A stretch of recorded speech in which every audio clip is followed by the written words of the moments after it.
Alô, comarca de Duarte Coelho, Caladão, direto da comarca dos Calados, direto da comarca de Duarte Coelho, aqui em Igaraçu, para mais uma videoaula aqui do segundo ano do ensino médio, continuando, dando continuidade ao assunto de geografia agrária, assunto este, volto a repetir a vocês, bastante recorrente, bastante presente, bastante característico na prova do SSA da UPE número 2. Então, galera, vamos avançar com relação a essa temática aí de geografia agrária.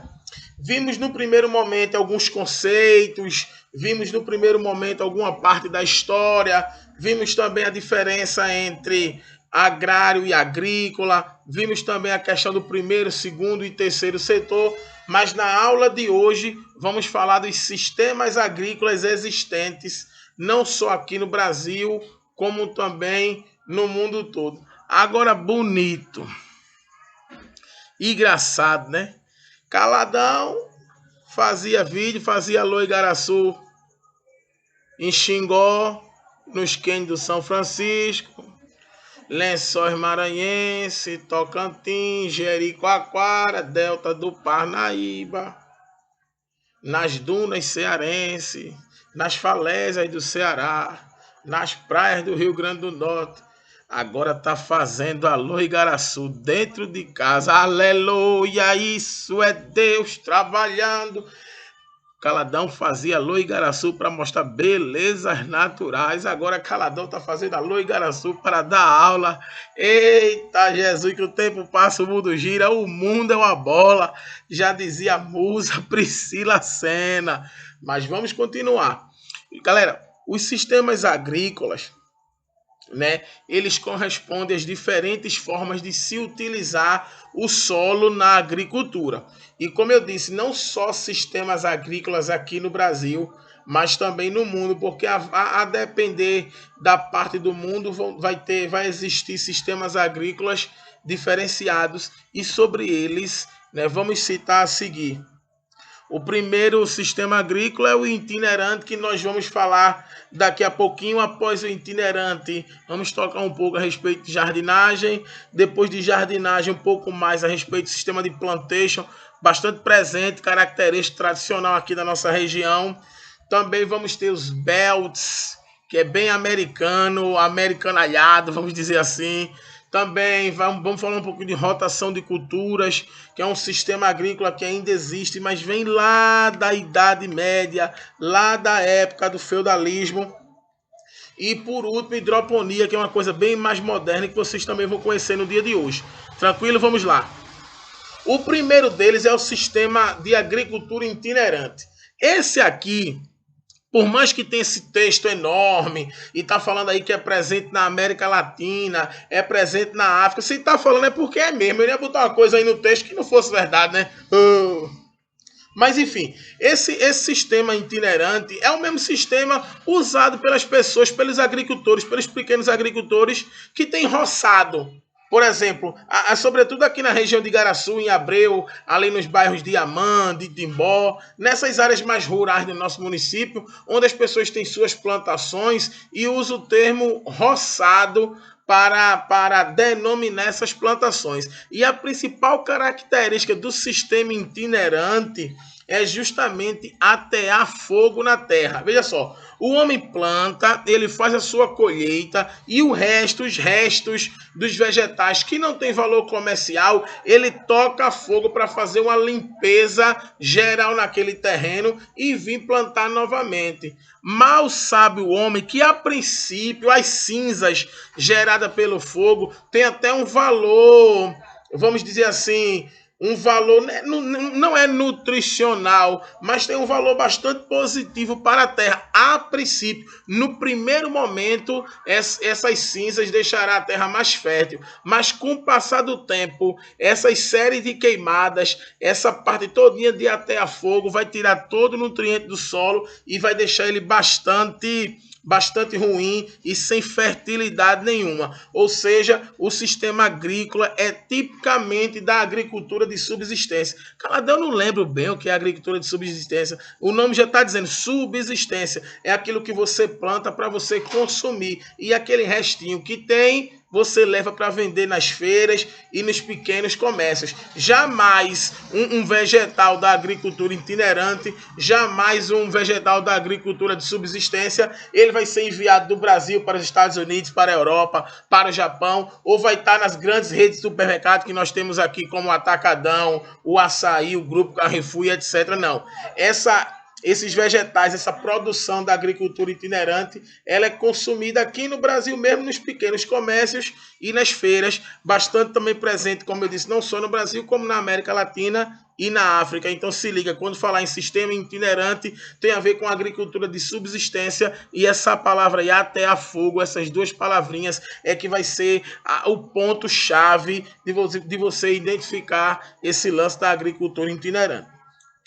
Bom, tem essa imagem aí, né? Uma imagem de queimada, aquilo que eu falei. Se ateia fogo na floresta para fazer a limpeza. E também, após colheita, se ateia fogo nos vegetais que sobraram nos restos de vegetais para fazer a limpeza e, consequentemente, voltar de novo a produzir naquela terra.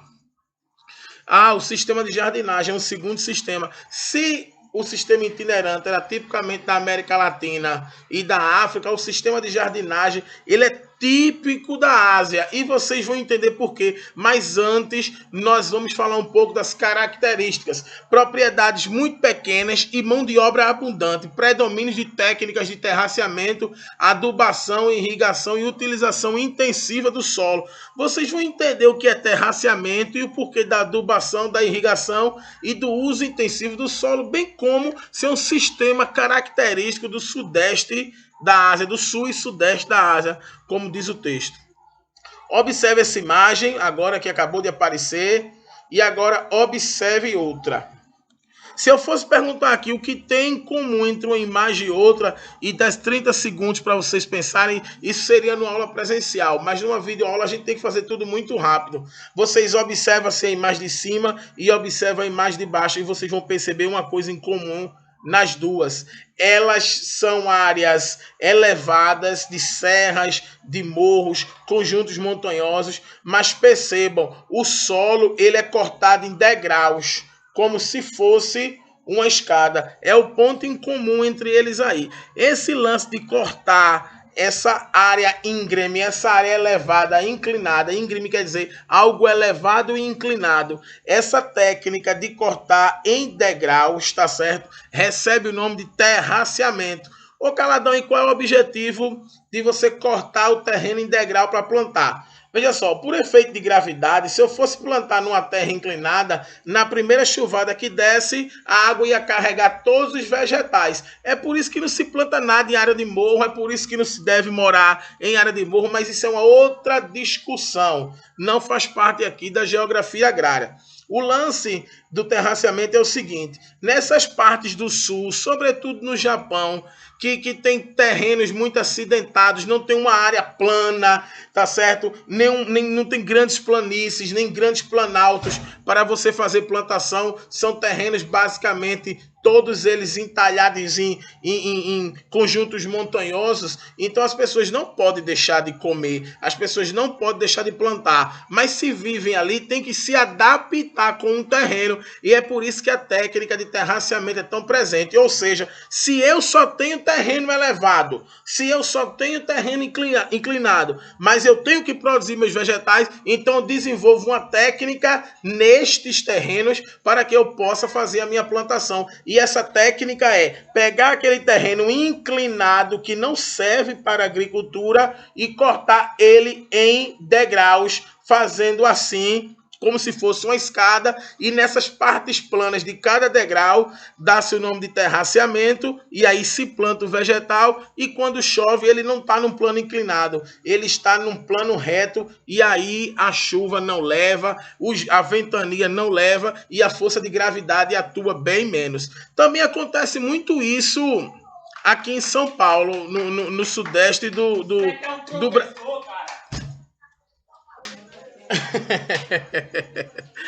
Vocês ouviram ao fundo? Isso aí foi Geimil Risadinha que passou aqui na rua gritando: Ei, caladão, isso é o professor arretado.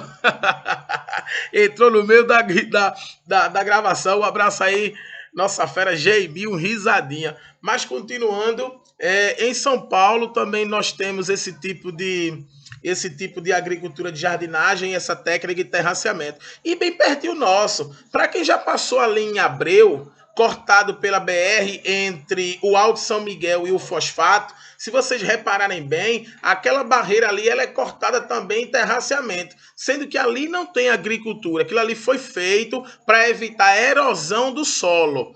Foi usada a técnica para evitar que o solo venha a ser erodido, para evitar que a barreira caia. Mas geralmente terraceamento é utilizado em plantações, visando também a água, a chuva, o vento e etc. Não levar a plantação aí. Tranquilo? Então vamos agora para a agricultura de plantation. Como eu disse anteriormente, essa daí é bem presente no nosso cotidiano desde os tempos da colonização com a parte de cana-de-açúcar. Essa daí, gente, é a mais fácil de você descobrir, é a mais fácil de você responder qualquer questão de vestibular. Ela é baseada numa trinca. Essa trinca é chamada de monocultura, latifúndio e exportação. Para quem não sabe, monocultura é você produzir uma única coisa. Aqui na nossa região, qual é mesmo o segmento que se produz uma única coisa aqui? Qual seria a indústria, qual seria a agroindústria aqui na cidade de Igaraçu que se produz uma única coisa? Alguém lembra? O que? Lembra não? A usina São José é um exemplo de agroindústria, é um exemplo de empreendimento que trabalha ainda com o sistema de plantation, ou seja, é monocultura, só planta cana-de-açúcar, só planta uma coisa só, latifúndio, que são propriedades grandes, e aí vocês vão aprender mais na frente, quando nós estudarmos a parte de burocracia da terra, a diferença entre latifúndio e minifúndio. Latifúndio são grandes propriedades e minifúndio são pequenas propriedades, e a última trinca, o último fator dessa trinca do plantation é justamente o mercado externo e exportação. Então veja, para reconhecer um plantation existente desde a época da colonização até os dias atuais e ainda na nossa região continua a cana-de-açúcar, eu devo entender que é monocultura, produção de um único vegetal, latifúndio em grandes propriedades e toda a produção voltada para o mercado externo. Ainda tem um outro fator aí. Na época da colonização era mão de obra escrava e agora na atualidade é uma mão de obra semi-escravizada, ou seja, pessoas que trabalham muito e têm um salário bem pequenininho. Aqui na nossa região dá-se o nome de boia fria, mas sobre eles vocês vão conhecer mais para frente. Algumas figuras aí a respeito da agricultura de plantation, como eu disse, você vê uma enorme propriedade plantando uma única coisa. Outra figura sobre plantation, uma enorme propriedade plantando uma única coisa. Monocultura, latifúndio e exportação, mercado externo é a trinca do plantation, somado sempre a uma mão de obra ou escrava ou semi-escravizada, beleza? Vamos para a próxima. Os belts. Esse daí é tipo Estados Unidos, esse aí é lá dos States, aqui no Brasil não tem, mas ele é bastante interessante. Eu vou trazer logo a figura, que é para a gente discutir de uma maneira mais adequada o sistema dos belts. Belts quer dizer cinturões. Belts quer dizer nos Estados Unidos cinturões agrícolas. Aqui no Brasil nós temos uma forma diferente de plantar. Aqui no Brasil nós não temos localidades específicas que plantam vegetais específicos. Aqui em todas as regiões se planta tudo quanto é coisa. Lá nos Estados Unidos não. Cada região é assim, mano. Programa ao vivo é assim mesmo.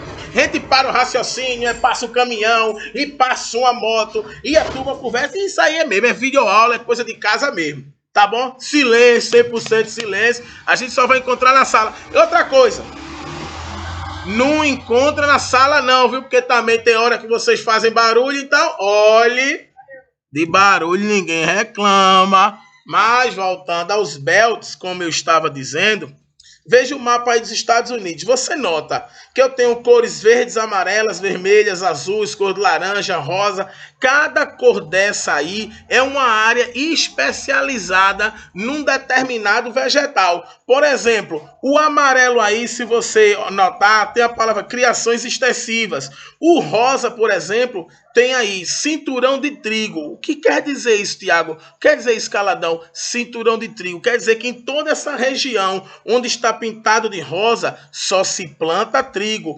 Toda a região onde está pintado de azul, só se planta milho. Toda a região onde está pintado de vermelho, onde tem aí o Texas, só se planta a questão do algodão. Ou seja, cada região americana é especializada em plantar um vegetal. Então ali só se planta aquilo. Qual é a lógica, Caladão, da coisa? É o seguinte: como eles têm localidades específicas para plantar certos vegetais, toda a sociedade científica é voltada para esse vegetal.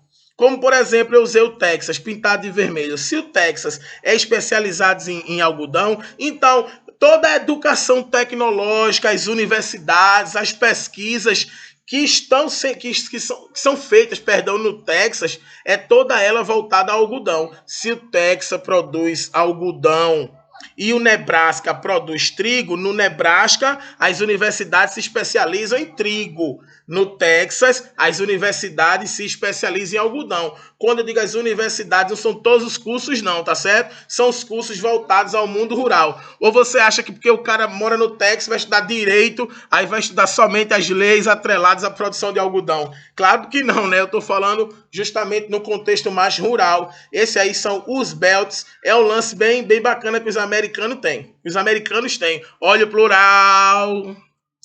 Rotação de culturas, como eu estava falando, isso é bem coisa da Idade Média. Isso foi usado lá na Idade Média, que até hoje ainda existe. O rotação de cultura, a palavra rotação já está dizendo rodar, girar. E cultura, na geografia, é aquilo que se planta. Rotação de cultura é feita da seguinte forma. Observe a essa imagem que acabou de aparecer. Eu tenho algodão, eu tenho a soja, eu tenho a pastagem e eu tenho soja de novo. Na verdade, aí eu só tenho dois tipos de vegetal e o terceiro seria uma pastagem.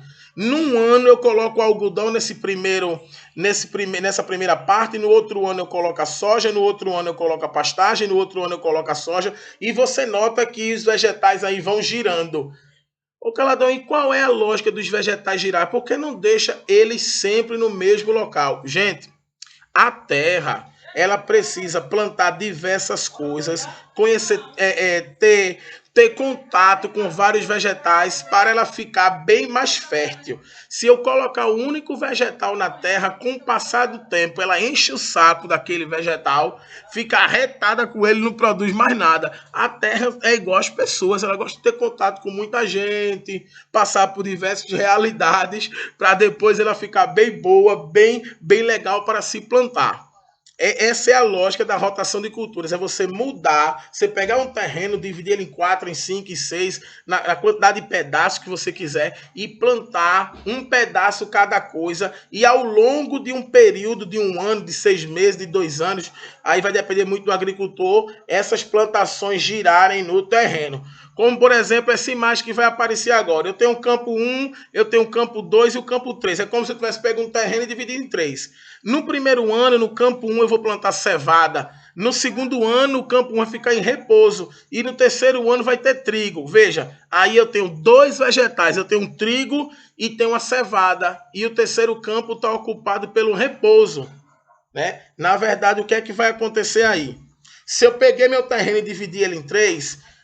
O trecho 1 eu planto cevada, o trecho 2 eu planto trigo e o trecho 3 eu deixo em repouso ou pousio, sem nada. Ele passa um período sem nada para renovar os seus nutrientes. Quando for no segundo ano, aquele que estava em repouso, ele já recebe o trigo, e o que tinha trigo recebe cevada, e o que tinha cevada fica em repouso. E assim vai rodando, é a história da rotação de culturas. E o último sistema agrícola que eu vou trazer para vocês, ele é bem moderno, é chamado de hidroponia. A hidroponia é o seguinte, é você plantar, sobretudo hortaliças, sem precisar de solo. Você coloca ele no sistema, onde a própria água ela já vem com toda a parte nutricional da planta. E outra coisa, qual é o lance da hidroponia? Existem vegetais que são ambientados com o frio, existem vegetais que são ambientados com o calor. Aí você pergunta assim, Caladão, se um vegetal é ambientado com o calor, eu tenho como plantar ele num ambiente frio? Ele não vai dar certo. Se um vegetal é ambientado com o frio, eu tenho como plantar ele no calor? Também não vai dar não. Então, qual é a lógica da estufa? Quando eu coloco um vegetal na estufa e eu coloco os nutrientes na água, nem de solo ele precisa. E segundo, a estufa, por ser um local fechado, eu tenho como aumentar a temperatura, eu tenho como baixar a temperatura. Ou seja, eu simulo um clima específico, ou quente ou frio, para aquele determinado vegetal. E esse aí é o sistema mais especializado que nós temos, é o sistema de hidroponia. Mas ainda não é muito usado porque é um sistema que requer muito capital, uso de tecnologia e gasto de dinheiro. Tá bom, galera? Então essa foi a aula de hoje. Beijo do Caladão, valeu!